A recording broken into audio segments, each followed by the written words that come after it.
समझती हूँ आज पुलिस को जिस तरह से दबाने का काम कर रहे हैं, पुलिस भी कहाँ सेफ है।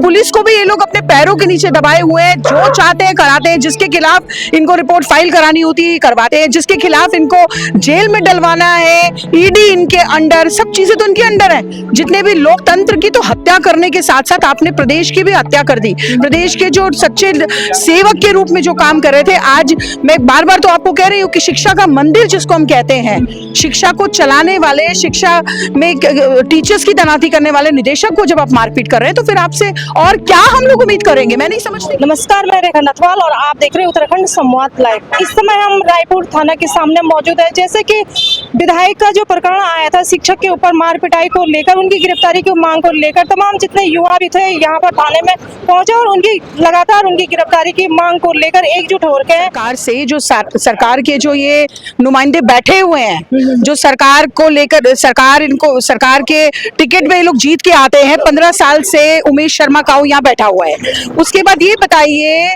जिस शिक्षा को हम शिक्षा का मंदिर कहते हैं, क्या उसके जिस तरीके से इन्होंने नौडियाल जी को मारपीट करी अंदर जाकर के और खुद बचने की कोशिश कर रहे हैं आप, तो ये तो भैया निंदनीय है और इसके लिए हमने आज आवाज उठाई है। और हमारे साथ बंटू भाई जो यूथ का हमारा जो है बहुत अच्छा लीडर भी है और वो सच्चाई को उठाने वाला, चाहे नशे के खिलाफ हो या कोई भी प्रकरण होता है तो हम लोग उस आवाज में शामिल होते हैं। और देखिए, ये आज प्रदेश की जो हमारा जो प्रदेश के लोग हैं वो आज कितने त्रस्त हो चुके हैं। आज आप चुनाव करवाइए तो आज इनको सबक मिल जाएगा। आज उमेश शर्मा काऊ ने जिस तरह का हाल कर रखा है रायपुर विधानसभा का, मैं सोचती हूँ कि हम कह ही नहीं सकते। और सिर्फ यहाँ ही नहीं, मैं समझती हूँ आज पूरे प्रदेश में जनता त्रस्त हो रखी है। लेकिन ये सारे के सारे मंत्री जो हैं, इनको नोट कमाने हैं, इनको भ्रष्टाचार भी करना है, नशे के खिलाफ इनके पास क्या एजेंडा है मुझे बताइए आप। कुछ नहीं करना चाहते हैं, केवल और केवल खाली नोट इकट्ठा करने की राजनीति हो रही है। यहाँ पे खनन के पट्टों की राजनीति हो रही है।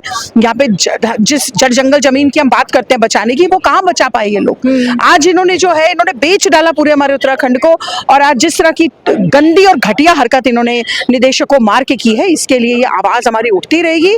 और इनका जो घमंड है वो इस बार जनता 2027 पुलिस को जिस तरह से दबाने का काम कर रहे हैं, पुलिस भी कहाँ सेफ है। पुलिस को भी ये लोग अपने पैरों के नीचे दबाए हुए हैं, जो चाहते हैं कराते हैं, जिसके खिलाफ इनको रिपोर्ट फाइल करानी होती है करवाते हैं, जिसके खिलाफ इनको जेल में डलवाना है, ईडी इनके अंडर, सब चीजें तो इनके अंडर है। जितने भी लोकतंत्र की तो हत्या करने के साथ साथ आपने प्रदेश की भी हत्या कर दी। प्रदेश के जो सच्चे सेवक के रूप में जो काम कर रहे थे, आज मैं बार बार तो आपको कह रही हूँ कि शिक्षा का मंदिर जिसको हम कहते हैं, शिक्षा को चलाने वाले, शिक्षा में टीचर्स की तैनाती करने वाले निदेशक को जब आप मारपीट कर रहे हैं तो फिर आपसे और क्या हम लोग उम्मीद करेंगे। मैं नहीं समझती कि कोई उम्मीद बची है इन लोगों से करने के लिए। और 2027 बहुत नजदीक है, ये आपको इसका सबक जनता देगी, क्योंकि हम लोग जनता की आवाज के रूप में यहाँ पर आज आए हैं। और हम पुलिस से भी निवेदन कर रहे हैं कि पुलिस ने क्यों नहीं अब तक उमेश शर्मा काऊ को गिरफ्तार किया।